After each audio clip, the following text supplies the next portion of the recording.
This is Business by Design. Friendly conversations with people transforming the tech industry through design and innovation. I'm your host, Marcelo Angel, and this podcast is brought to you by Hakuna. Hey everyone, welcome to Business by Design. So, a while ago, I had this great conversation with Mario Kenyon from Perception Grid, a company that's rethinking and reimagining how 3D assets are managed on the media and entertainment space. So, we had an amazing conversation around AI, VR, and the future of content creation. But we also found ourselves reminiscing around VHS rentals and the old school music that we both loved. So it was an amazing conversation. It was a great time with Mario, and it was one of those conversations that bridges the past and the future. So I am really excited that I can finally share it with you. So yeah, let's dive in. Here is Mario Kenyon.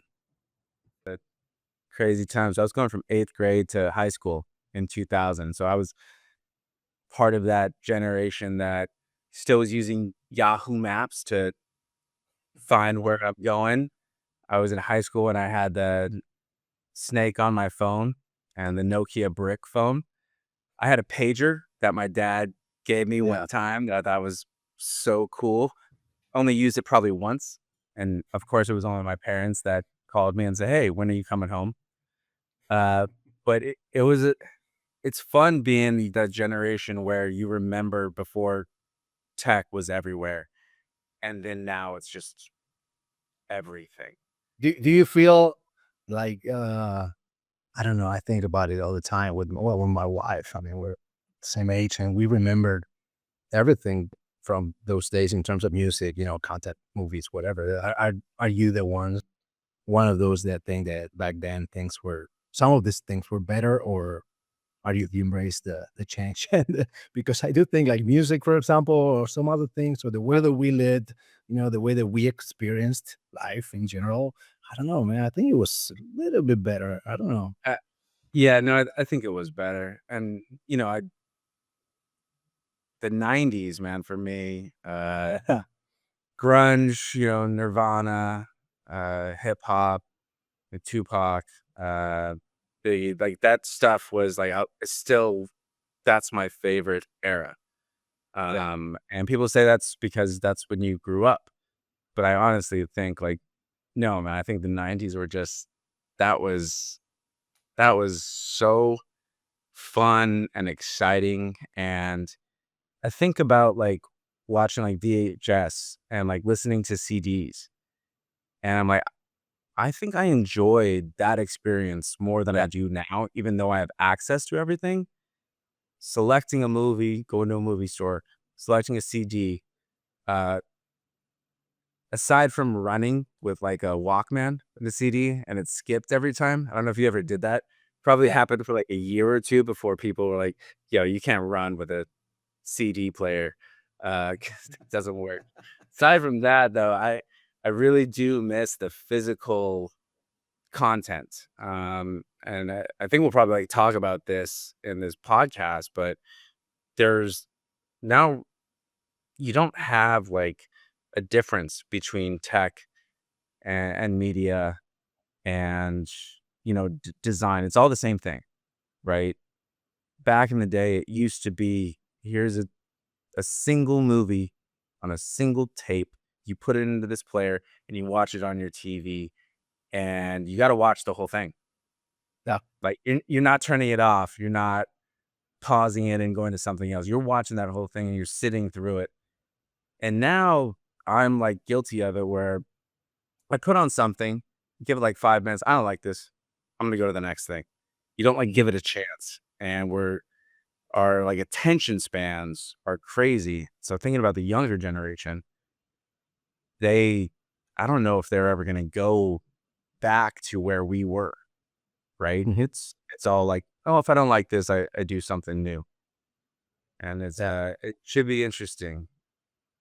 Go Totally different. Totally different. But absolutely, man. I remember that.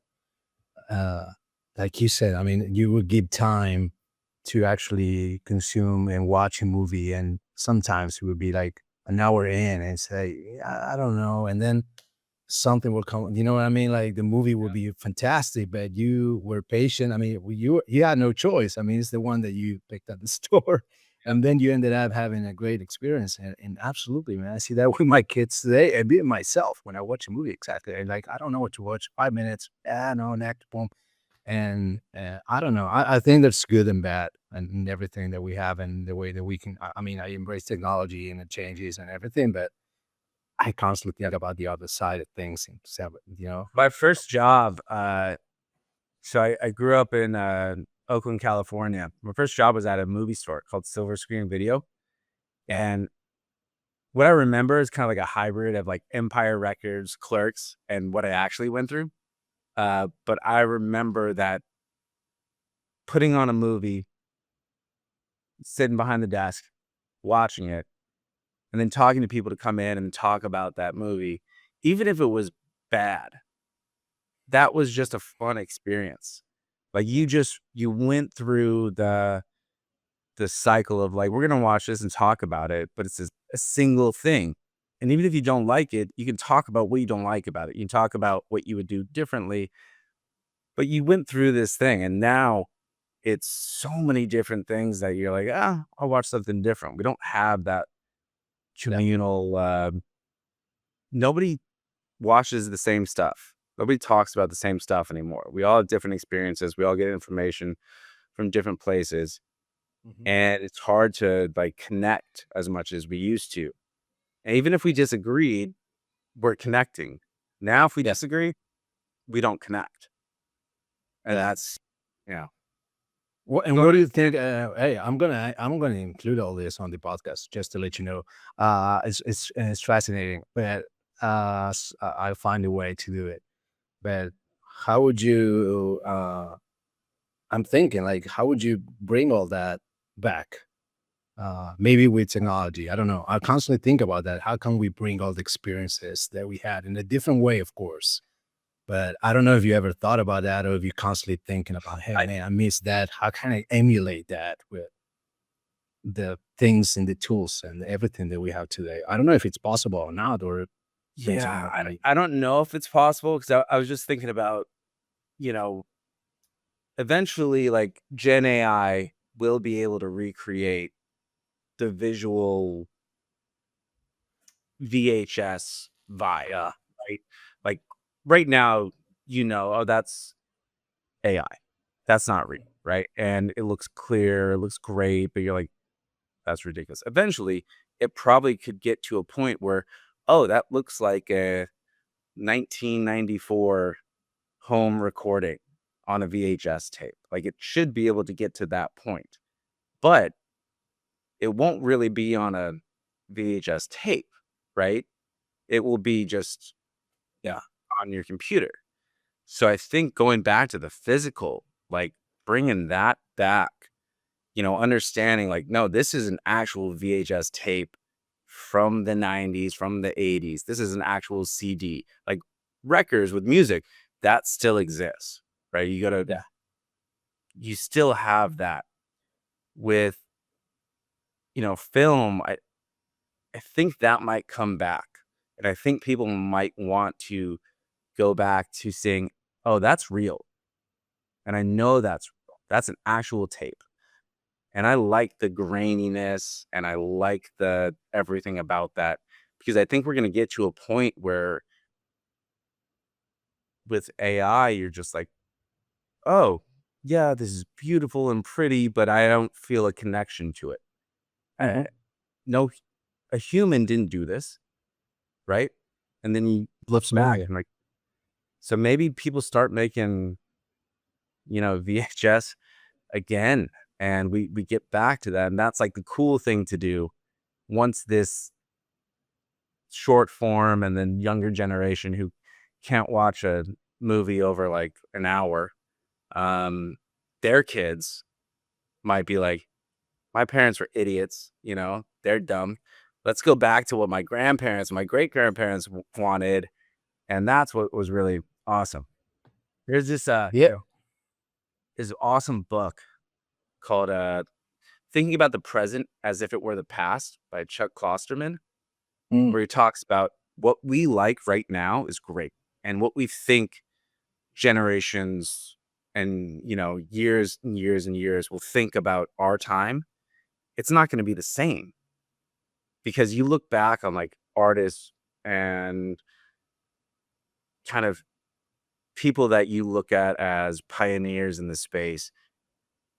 Back in the day, they weren't really the most famous, right? It's how we reflect on the past and how our kind of society looks at the significance of this painting or that book. But back then, they were just another person. So the Yeah. Beatles, we think that Beatles would be the biggest, but in 10 years, people might be like, the Beatles were fine. They were okay. Yeah.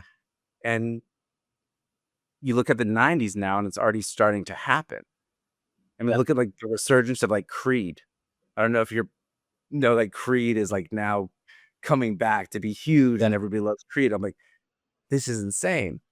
Like we are seeing people looking at the past and placing value on stuff that we didn't really appreciate, whether it's good or bad. But now I'm listening to Creed again. I'm like, yes, this song's kind of good, Yeah. and it's just Yeah. funny because who would have thought that, you know? And it's just really interesting how we're progressing. And I think AI and it's just gonna Yeah. it's gonna go off.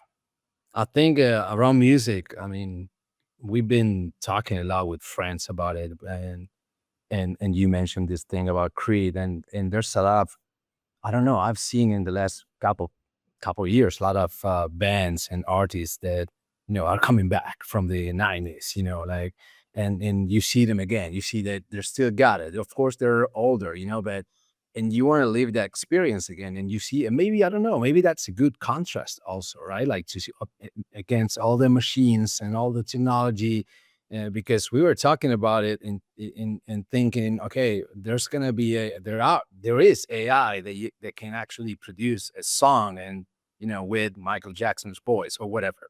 Yep. I said, yeah, but what are you actually consuming? I mean, it's actually the I mean, I liked the experience of listening to someone even better if you're at a concert, and saying, Mhm. look at that talent that this person has. I don't care if this is the same voice made by AI. I mean, I was actually being intrigued and asking, these guys or musicians, and I don't think I got a clear answer, but for me, my thought was like, I don't. I mean, I like to see someone on stage and be thinking, look at this guy, listen to this voice, and and of course, yeah, they can replicate it with AI, but the feeling internally is not going to be the same for me. It's like, yeah, but that's made with AI. He's actually singing. He's amazing. You know what I mean? Like so I don't know if that's going to be easy to take away from people. Same with art, same with other things. It's like, yeah, well, that was made. It was made but by a person. He was actually Yeah. there. What you see on that painting is representing what he was seeing. Whatever, and there's a whole context that's the hardest thing. I said, yeah, but there's AI that can actually do it. Well, it's not the same. And I think that's one place where we can go and find things to still replicate the feeling because things change. And yeah, I mean, we might not watch a VHS anymore or whatever, a CD, but the experience of actually, contemplating the talent of someone, I think that that's something there that can stick in time. I don't know. Yeah. No, I mean, it's there is something special about seeing a human being do something No. incredible, and witnessing just like, wow, as a human, we can do that. It's different when you see AI. I work with AI. I'm not Yeah. knocking it, but you don't have the same, oh, that's beautiful. That's empowering. That's inspiring. It's like, oh, that sounds great.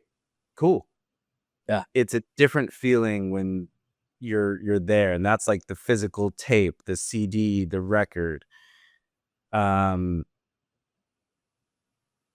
it's gonna be interesting going forward to to really think about how we're going to evolve as a society. Yeah. One thing that I do, like, I am interested is if we get to the point where, like, I'm out with like my buddies and we have a late night and we talk about a story and we're like, what if we could just like prompt AI to create a movie about this night and it knows our faces and then we just watch that movie of this night and then we tell it to do different things. How entertained would we be to watch a movie about ourselves, not for profit, not that anybody else cares about it, just it's the end of the night, we're back, we're sitting on the couch, we're laughing, we're having a drink, and then we just watch what we just did that night, and it's just like, that's interesting, but that's also so, um, it's it's like an inside joke, and now we are all watching our inside jokes because it's so easy to just be in your little circle, Yeah. and Yeah. parts of that are I like good, that. but it also, like, means that we aren't connected to people outside of that. Yeah. Yeah. There's gonna be ways to enhance, our personal interpersonal relationships or experiences with our friends and stuff. I mean, there's a lot of good stuff and fun, and I'm having a blast, experiencing with AI, and so there's like so many different discussions, and I think again, like embracing it and using it to bring some of those experiences back using new technology. And I don't know, I've seen a lot of new projects out there. They're constantly trying to actually get you out of the phone, away from them, and spend more time with your friends and okay, understand what they're doing, where if you are at the same place and you can hang out. I mean, stuff like that. There's people thinking about it from the basic stuff to more complexity. So there's a search and we're gonna have the tools and the resources to make cool things happen. So we'll see. Um, but yeah, let me go back and see and do an intro. So we're here with Mario Canyon, founder of Perception Grid, as our guest. Mario's at the forefront of innovation in media and entertainment. Mario, thank you for joining. We're excited to have you, and yeah, and looking forward to your vision and your journey. Thank you for having me. Um, yeah, no, it's a pleasure. We met in person back a few months ago, and Yeah. looking forward to continuing our relationship. But Hakuna, you guys have been so instrumental in where we've gotten to and going forward with how we're creating our product. Also, I'm really excited to sit down with you today. Let's start by getting to know you a bit better. Can you tell us a little bit about yourself? Yeah. So I'm a California guy. Grew up in the Bay Area, Oakland. My first job was at a silver screen video. It's, kind of shaped how I grew into the person I was today. Loved films. Um, Went to USC, studied philosophy, and then after that, decided to go into film production. So I've done about 9 different international independent films, 3 in Mexico, Philippines, Sweden. And that kind of track took me to going to a lot of festivals, um, Cannes, Sundance, and the people that I knew at those festivals who were programming for, I was in genre, like a lot of horror, were also programming for VR. And so in like 2014, when Oculus came, in 2015, I started like, what is this stuff? This is interesting. So I got into that space and I began working with a project called Defrost, which was done by Randall Kleiser, who did Grease and Flight of the Navigator. And he had written this story about a woman who gets cryogenically frozen and reanimated 45 years later, wakes up and sees her children older than her. He wrote it from a first person perspective where you are the character. And so when he did this in a 360 kind of VR situation, you become the character. So you sit down and you look at the people, but you can't talk. And I was like, this is a fascinating story. I think this is more than just entertainment, I think there's some science behind here of what the brain is doing. I studied philosophy, and so I wrote my thesis on the paradox of fiction, of how the brain can connect to a work of fiction and believe that it's true. So when I started working on this project, it took me to the World VR Forum. Now it's called the World XR Forum in Switzerland. Started working with the neuroscientists at the EPFL, and we designed a neuroscience experiment of how the brain can connect to a story where you are the main character, but you're literally in a VR headset Hmm. as the main character. Does the brain actually believe that you are that character? So we went to the extent of adding smells, touch, sitting in a wheelchair to see if the brain actually could believe that is this character. Um, and yeah, the brain does believe that. The brain, when you watch a piece of content, gets immersed. Um, that was great, but is that for everybody? You know, is this entertainment? Is this the future of entertainment? And no, it's more of a study, right? It's more of how our Yeah. brain responds to content. Not everybody's going to sit down and do this. And that was the point where I realized that like immersive entertainment, we're years away from really understanding how to value that. It's not just gaming, it's not just blowing shit up. Like the brain responds in a different way. And so I realized there's a whole utilitarian value to immersive content that we're not touching. It's kind of like having a mathematical problem in like calculus or geometry. The only way you can prove it is by seeing it in its entirety. Like a 3D model of that proves this theory. So that's kind of how I approached perception grid, is thinking that if we can take all of our digital files and our workflows and view it in a 3D holistic way, is that a better way to operate? Not just viewing 3D assets, but viewing how you work and collaborate with other people. And that is kind of where we are right now. But yeah, that's my background: film, VR, and now PG. But my probably my favorite job was working at a video store. Less responsibility.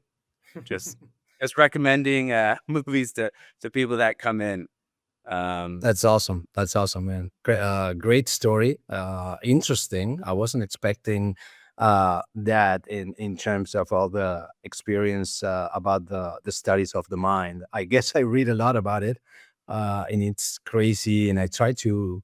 I don't know about you, but I try to implement it in terms of understanding that everything that we actually imagine, all that kind of stuff, and you can actually believe it, and the brain won't actually understand what's real and what not. So that's actually interesting that you saw that intersection actually in the entertainment and the media industry. And that's maybe we were just talking about how to bring some of the real stuff back, and there might be something there.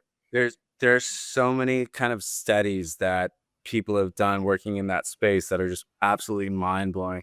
I'll send you like some other stuff. But you know what a prism glass is? A person there. Prism. So there these prism glasses where it flips the world kind of upside down. So there was this study of this dude who wore these glasses for like 3 days straight, and eventually, because everything is upside down, eventually it corrected itself, and he was able to walk around with these prism glasses and function in society, even though it flips everything upside down. So after 3 days, he takes these glasses off, and the world is upside down. So now he's not wearing glasses, but his brain had recalibrated how he perceives things. And for him, don't know if it was like a couple hours, but he was without glasses, everything was upside down. It ultimately corrected itself, but the brain has the ability to adapt to whatever it's receiving. And so when you think about like content and, immersive AR, VR, the brain accepts this as reality. You might know, okay, I'm wearing glasses or I'm a VR headset, but your brain is actively accepting this stuff as, okay, this is my world now. Let me adjust to function in what I'm doing. And that was when I was like, holy shit, like this is really powerful stuff. And we have yet to understand how to like utilize it and understand it. It's scary and you can do some scary stuff with it, but we have to understand it before we just start creating stuff in this space. So I think getting people to understand this technology happens before people start living in this technology. Yeah. Yeah, it's crazy. But when was I have a question here about perception grid. When was the time and when was the moment that you realized or had this thought about perception grid as a tool, or that you know, detected the need in the industry for something like perception grid? Um, so I was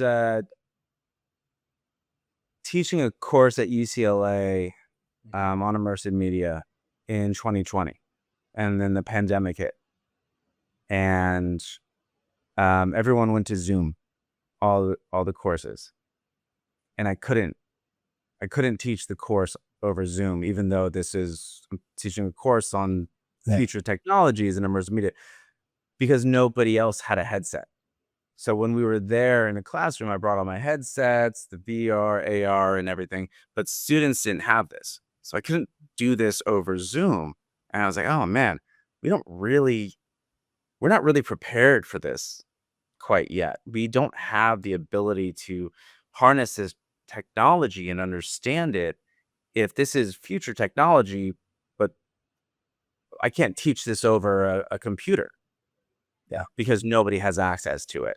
And it's not just for entertainment, there's a whole different layer that we have to get to.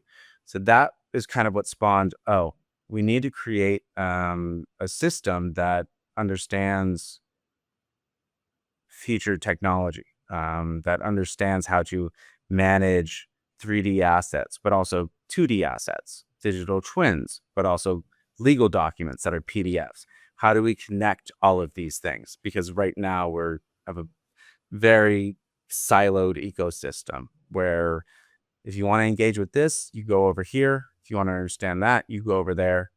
And they're not connected. So people don't really understand this stuff.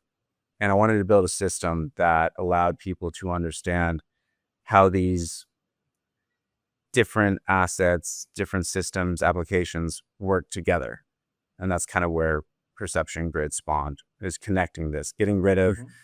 data islands, being completely interoperable, and for all types of formats, understanding what you have. Awesome. And there's a lot of complexities, and sophistication, let's say, in all these technologies. How do you actually work in prioritizing or making things usable, and and working around simplicity with the team and with the tool that you're building? And the whole point is like to make things simple, right? And Yeah. so the more complicated the technology gets, hopefully, the easier it is to work with it. But that's not the case. So the goal was to, how can you take a complex system and make it easy for everybody to understand? How do you ask questions that should be answerable but aren't? So, for example, if you're looking at a 3D model, um, and you have no idea what this 3D model is, but you want to know who owns the rights to this. Can I use this for a future project? Well, how do you figure that out? Well, right now you go to different departments. You go to legal, you go to production. Who owns this? Who built it? What we wanted to create was a system that understood who made this, what show it's in, connect that to the legal, understand the contracts, and be able to ask a simple question: who owns the rights to this 3D model? So underneath, it's super complex and there's a lot of moving parts. But on top, it's a simple question: who owns the rights to this model? Can I use this in this production? And that's the whole goal, is to make everything simple. As we all work in different systems, there's so many different departments, and people don't work in the same applications. You might send a file to somebody and like, I can't open this. Yeah. We wanted to eliminate that problem by creating a visual layer where you don't rip and replace anything. This sits on top of all your systems and applications, and you can communicate from almost like a single source of truth that, oh, that's what I'm looking at. Okay, what I'm looking at, I want to know the answer to this question, but everybody can view it and know that they're looking at the same thing. So when it started, it was let's manage 3D assets. It turned into, well, this doesn't just apply to 3D assets. This applies to everything, right? Text, image, video, audio, the ability to see things and know that you're looking at the same thing and is really valuable for efficiency and business operations.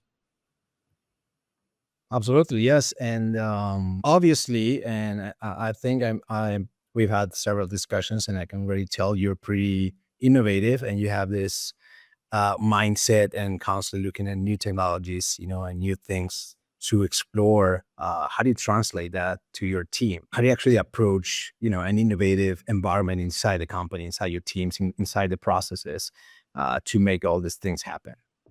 So the team first got together in kind of the pandemic, Yeah. 2021. Co-founder is in Berlin. We didn't meet for about a year and a half in person. It was just all kind of virtual stuff. Comes from broadcast. We got other people from media and entertainment, filmmakers, people who've just worked in the VR space. So we have a lot of diverse people working on the team. The issue isn't the different ideas. Yeah. The issue is how you get everybody to be on the same page of the vision. And it's good and bad, but it wasn't, oh, how do we explore other options? It was, how do we bring all the ideas together that were kind of working as a team when we're all living around the world and we all see things differently and we all come from different backgrounds. And what we're creating is something that can be, useful in multiple different industries. We have like an enormity problem, right? Where we want to solve that problem. We want to solve that problem. So we have to remain focused on this particular agenda. And that's been the biggest hurdle for us working as a team. We're so diverse and we all have different kind of desires. How do we come together to go down the right path that we all kind of agree on? And, working with your team, that's kind of helped us be like, okay, this is the direction we're going. This idea is awesome. So that's been the biggest struggle, is getting people on the same page. Is that has been the biggest challenge that you've had, or what has been the biggest challenge so far for Perception Grid? So that, and also we're building something that hasn't been built before. So you're working with game engines and you're trying to do something that it wasn't built to do. And so the first time we kind of got to that point, we're like, there's no way we can do this. Nobody's ever done this before. How do we solve this? And so initially you're like, oh, this sucks. But then after a while, you're like, well, this is cool. Nobody's ever tried to do this before. You, we have developers on forums like, has anybody ever tried to do this? And, we're talking about with PDFs and videos and a game engine. And like, no, nobody's ever tried to do this before. Why do you want to do this?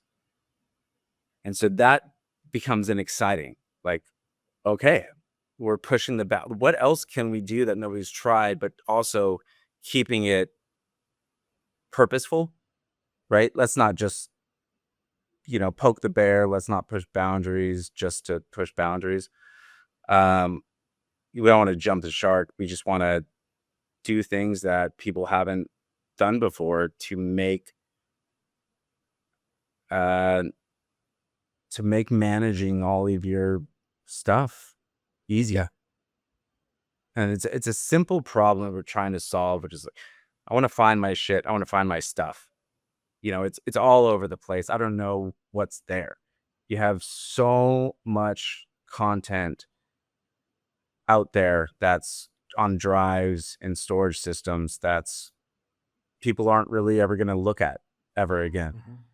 What if we can be the company that tells you what's in here, presents it in a meaningful way, purposeful way, and you're like, oh, wow, I have all of this. And then connect it to the legal if it's there. Like, you own the rights to this.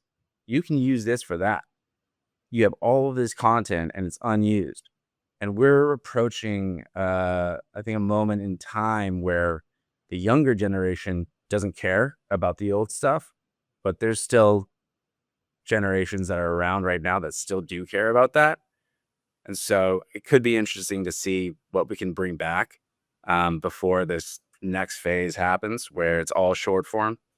Yeah. Um, and yeah, I'm just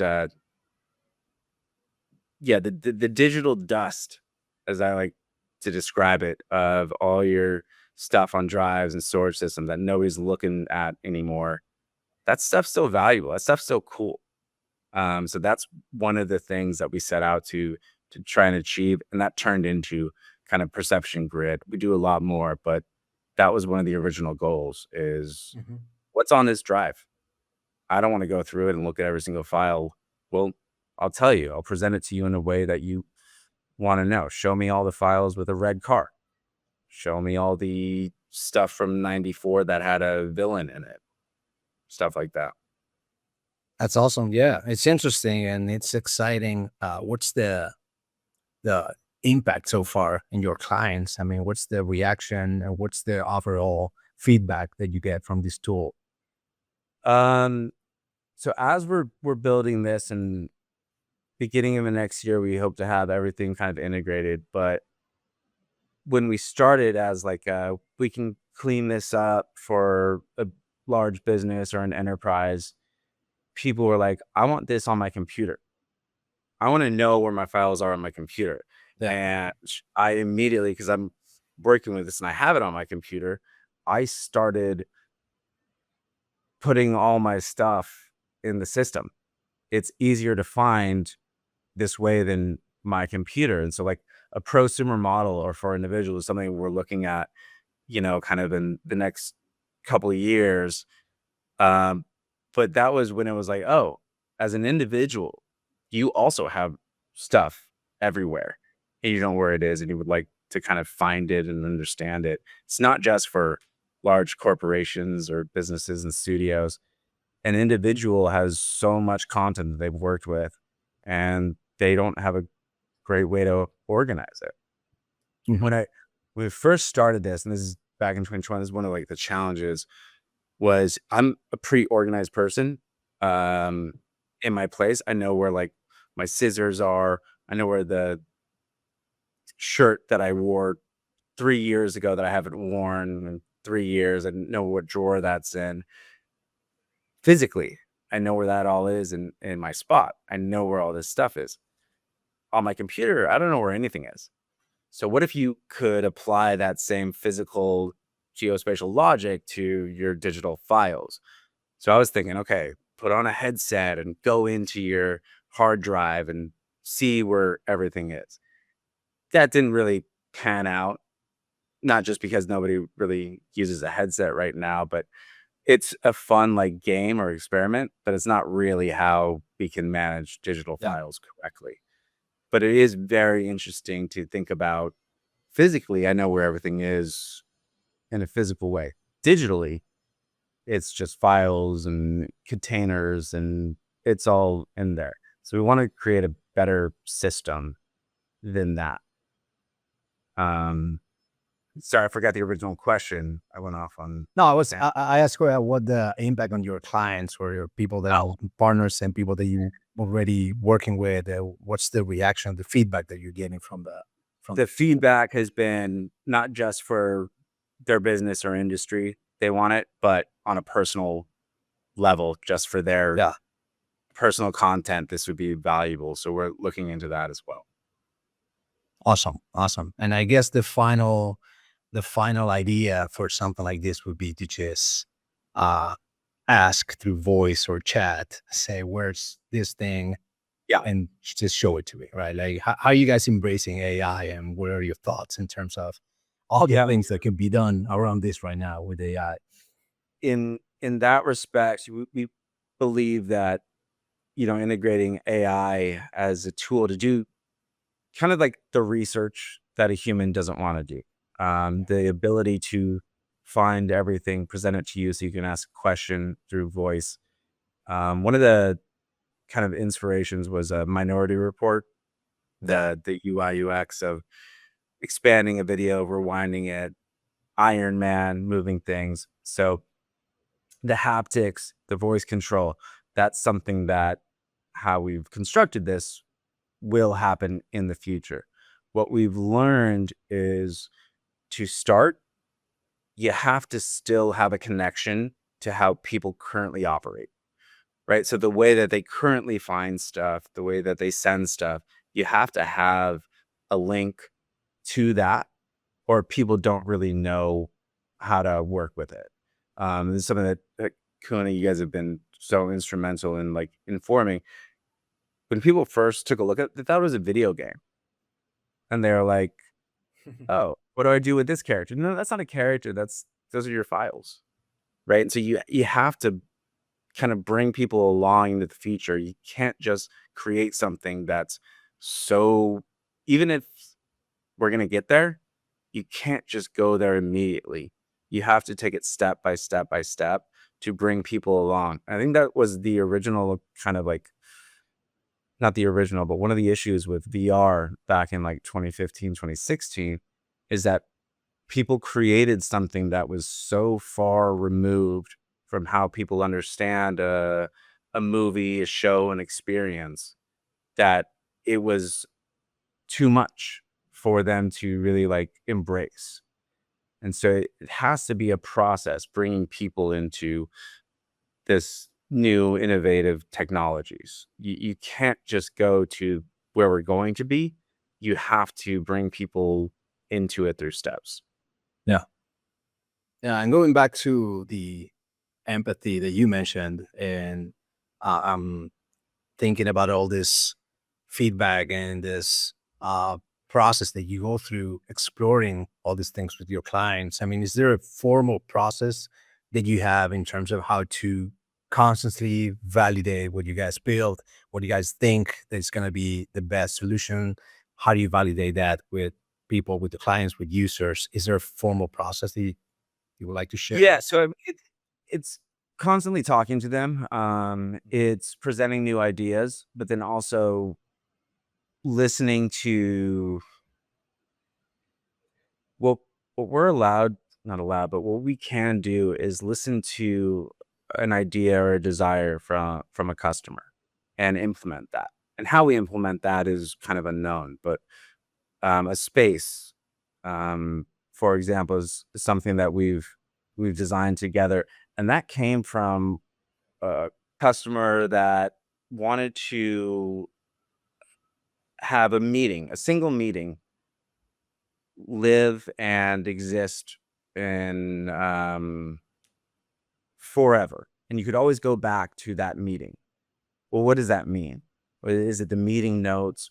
Well, no, it's more than that. It's everybody who was involved in that meeting going back to a space and putting more info in that. And so you can always understand what transpired in that meeting and how you evolve from that. So that's how we came up with a space. It's a concept, and you can turn that into an actual an entity, if you will, or an asset. But a meeting can be an asset, and people can collaborate on that. You can keep going back to it, and so you listen to what people want, and you create it, and then you see what works and what doesn't. But it's a constant back and forth because we're Mhm. creating stuff that people don't really understand, but they like it, and then you go back. So it's constant back and forth. It's not easy, but Yeah. it has to be in perpetuity. Awesome. Yeah. It's part of the process. And it's not all about the things that go well. So I wanted to ask you about failures, which they're also part of the process, and things that probably didn't go well, and you probably have many of them. Are there like A lot of failures that you constantly rem, you know remember that shaped your career or the building of perception grade, for example? yeah. Um, in the beginning, kind of holographic displays, headsets, trying to build a system that people would use in this was a huge failure, thinking that that would happen right now. Um, it it took some time to really understand that we don't want to build something that people have to go to experience. We want to build something that people are already there, right? So on your computer, on your phone. Um, but it took a few tries to really understand that. Even if we believe that the future is, oh, managing all your files out here, being inside a hard drive, looking to your left and seeing the deck you did 2 years ago, looking to the right and seeing that photo that you looked at. That may come, it may not, but realizing that for right now, you have to go to where people already work. You can't force people to go somewhere that they're not comfortable doing, even if it is maybe the future or something really, really cool. Something really cool doesn't really translate to work, Hmm. right? It's fun one time, but then they go back to how they are comfortable. So you have to kind of fit into how people are comfortable. And that's kind of follows suit with, you can't do too much that people don't understand it. You have to get in their comfort level, because when it comes to work, people aren't trying to learn new things. They're trying to work more efficiently, but they're not trying to learn a whole new language or a whole new way to operate. And that's what we're trying to bring them. Hmm. Yeah, like going back to simplicity and all the complexities and all the learning curve that you mentioned that people don't want to go through again, right? Like they want to have something that's going to be there along the way. And I was going to ask you about that, because there's a lot of tools that we use, and they're fun, and you use them, you share with people, you share with the team, but then along the way, you don't use them anymore. You go back to the thing that it's simple, and it actually solves the problem. What's the vision for you, for not only for perception grade, but I'm intrigued in terms of how do you imagine the technology in general, like in 5, 10 years? I mean, you wake up, and how do we interact with things? And of course, we can focus on perception grade and how we search for things and assets, but all the other things. What do you see there?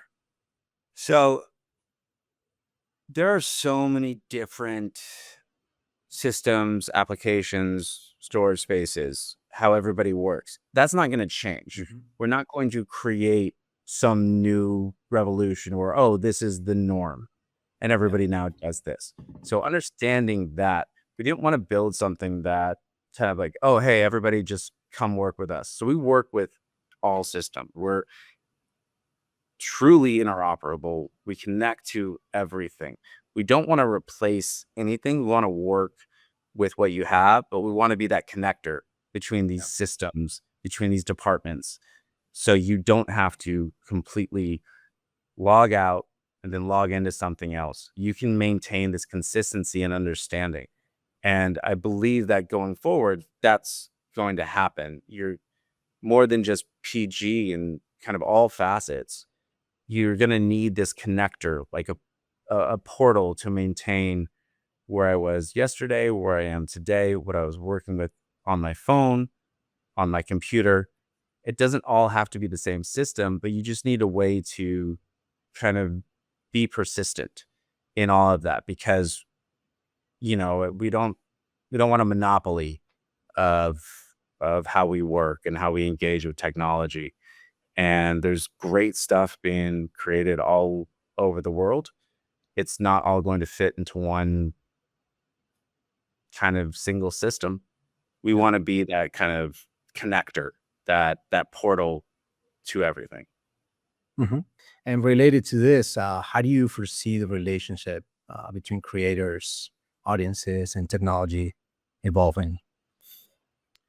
Um, it's a pretty interesting, it's a fine line between what a creator and audience and tech is now. You have like the audience now using tech to become the creator. Yeah. And you know, right now, I don't know if it'll change, but this younger generation really kind of holds true to they follow the people that they like. They like the content that means something to them. They'll create their own content and they'll be out there. They don't care about being an audience member and that's the creator. They'll be the Mhm. creators themselves. And so the lines are so blurred right now and it's going to continue for some time. But I think we need to understand that as tech evolves and people have access to, you know, the camera on your iPhone, AR on your iPhone, people are going to be able to create and build stuff for themselves, which is really kind of fascinating. Like creating your own entertainment, Yeah. not just for other people, but for yourself that you want to watch. And that's interesting. I don't really know what will happen from that. Like I said, first job was at a video store. Um, and I just loved that experience. And now you think about people being their own. I want to make a movie about myself and my friends.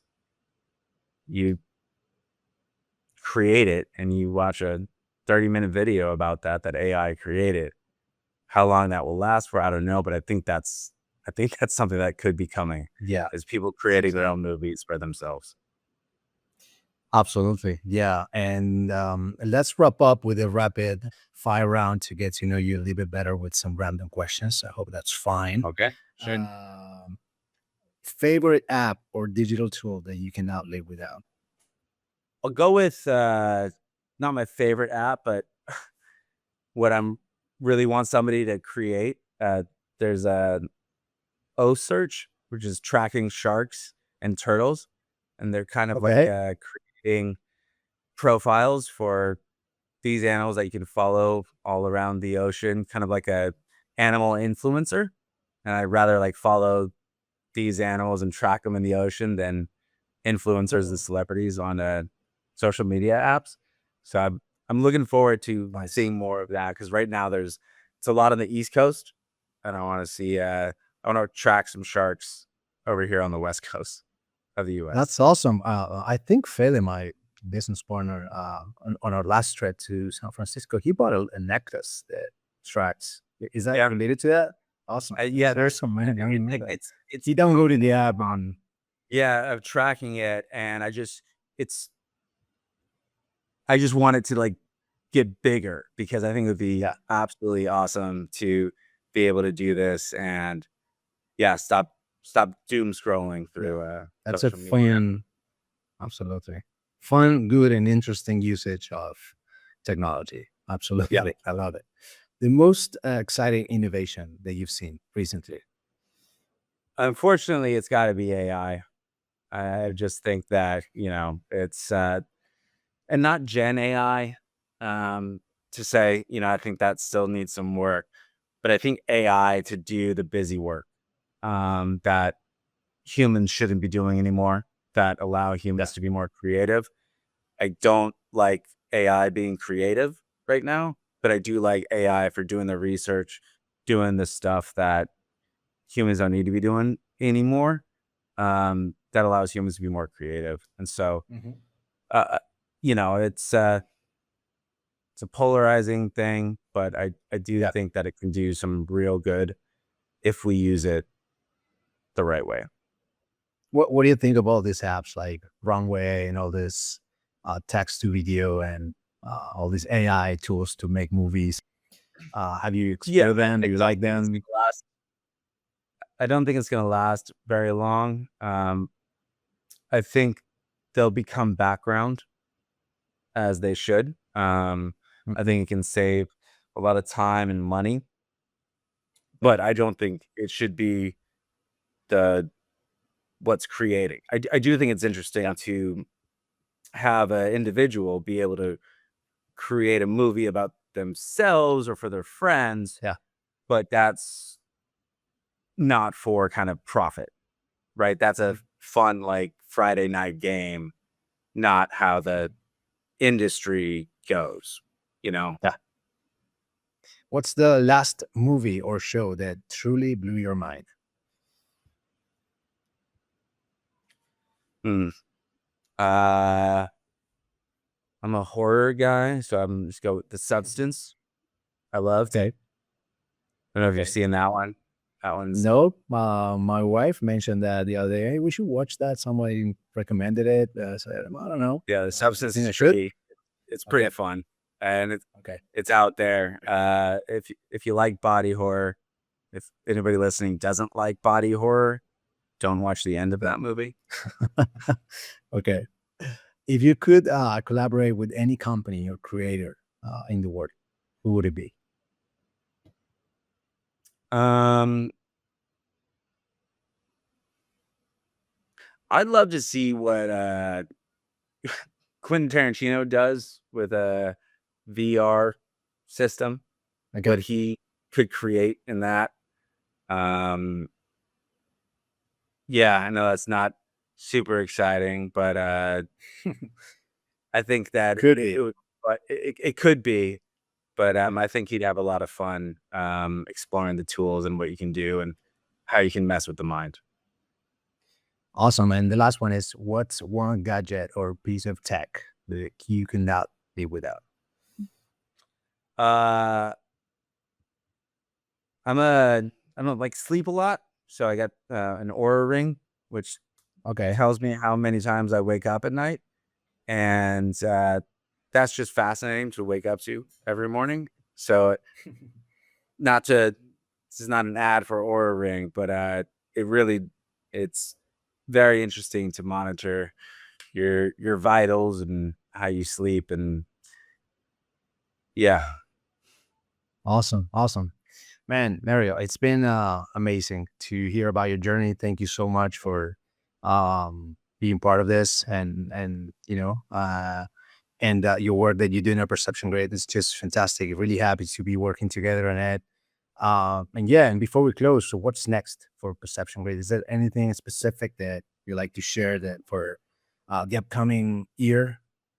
um, yeah. So in 2025, we're going out with our MVP. We've got a bunch of pilots, and we're looking at going beyond just media and entertainment, kind of industrial engineering, aerospace, um, companies that have 3D models, but everything else, and they have these different departments that don't really connect. We're looking to explore new industries and seeing how we can improve, not just in the media space, but Mhm. everything else. So look out for that in the beginning of 2025. Awesome, awesome. We'll share some links for perception grid, and thank you again for joining us, and thank you and the team for trusting in Hakuna. And it's been a pleasure again to work with you, and looking forward to much more growth together. Yeah, thank you so much. So.